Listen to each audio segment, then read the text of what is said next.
Bonjour, dans cette capsule, on va définir le plus grand diviseur commun ou ce qu'on appelle le PGCD.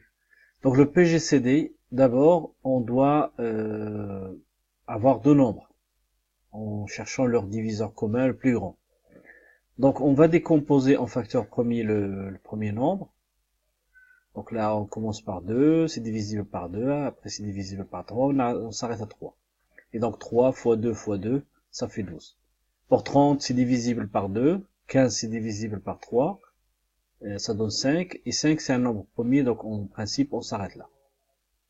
Donc, maintenant, je vais trouver tous les diviseurs communs par la méthode de l'arbre, comme c'est vu dans la précédente capsule. Donc, 2 au carré, donc c'est 2 zéros, 2 puissance 1, 2 à la puissance 2. Après, pour 3, on fait pareil, donc c'est 3 à la puissance 0, 3 à la puissance 1, et on fait ça dans tout l'arbre. Et donc, on trouve là les diviseurs communs. On fait la même chose pour 30, donc on commence par 2, puisque 2 à la puissance 1, donc c'est 2 à la puissance 0, 2 à la puissance 1.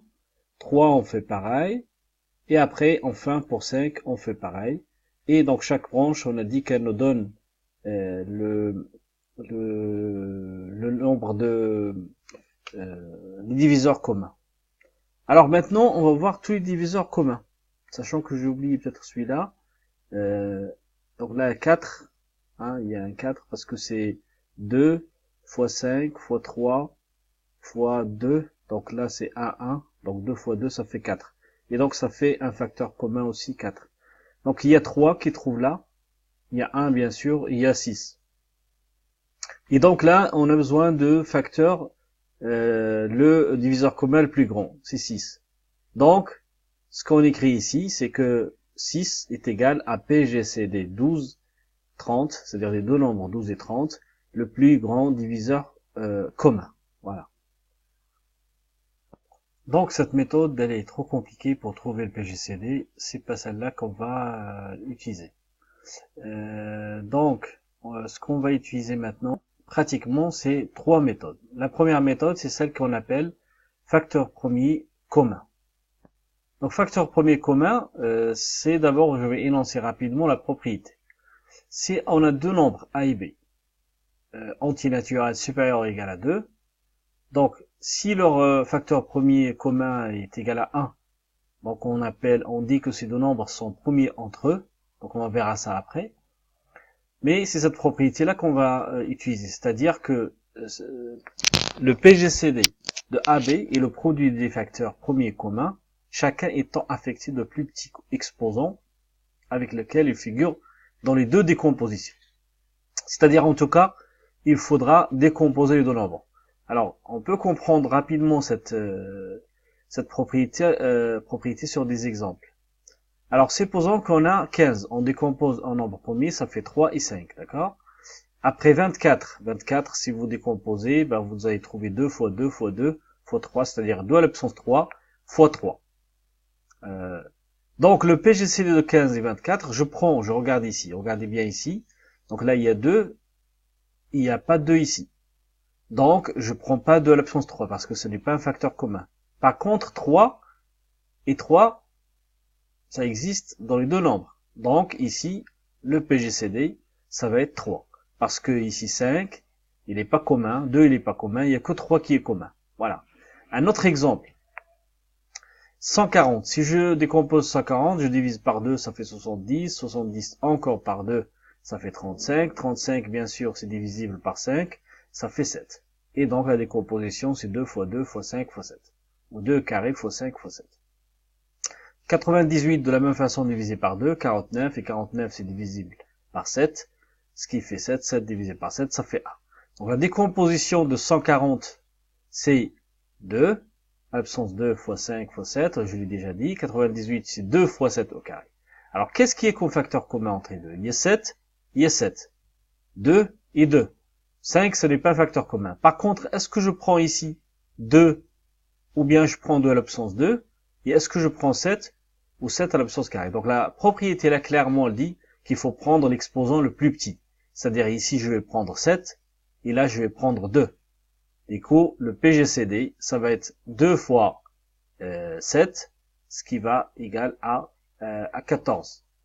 Voilà. Donc c'est ça le PGCD des 2. Pour cette méthode, on choisit d'abord le facteur commun et après on choisit celui qui est l'exposant le plus petit. Là, il y a l'exposant c'est 1, donc on le prend pas. La méthode de la soustraction. Alors, la méthode de la soustraction, c'est une méthode qui se base sur la propriété suivante qu'on ne va pas démontrer en BTS. Donc le PGCD de AB, c'est le même que le PGCD de 1 moins B et B.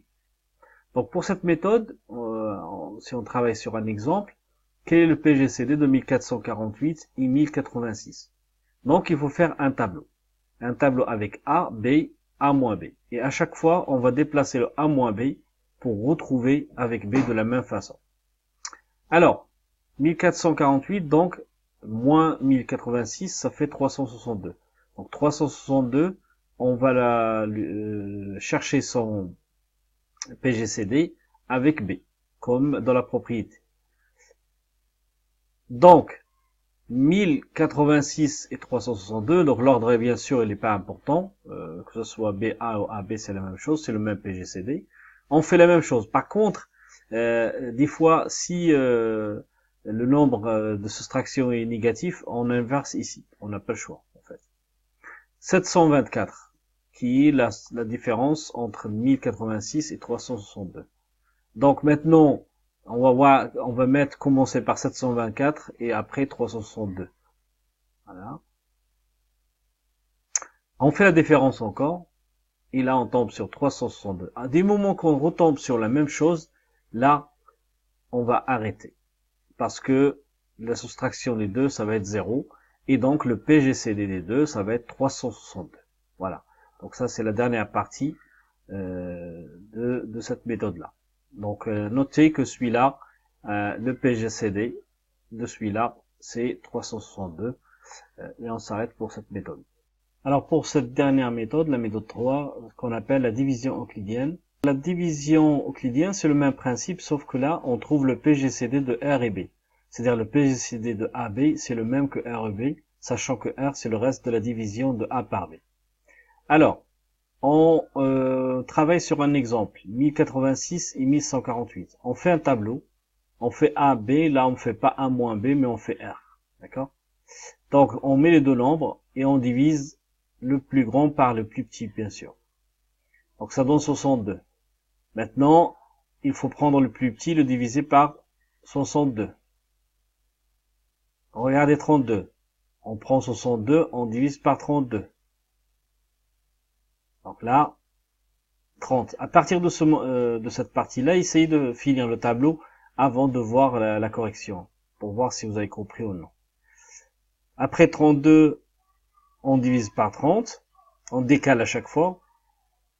30 divisé par 2, ben ça fait 0, donc le reste est 0, donc bien sûr. Et là on s'arrête là, on dit que le diviseur commun, ben ça va être 2 de cette partie-là.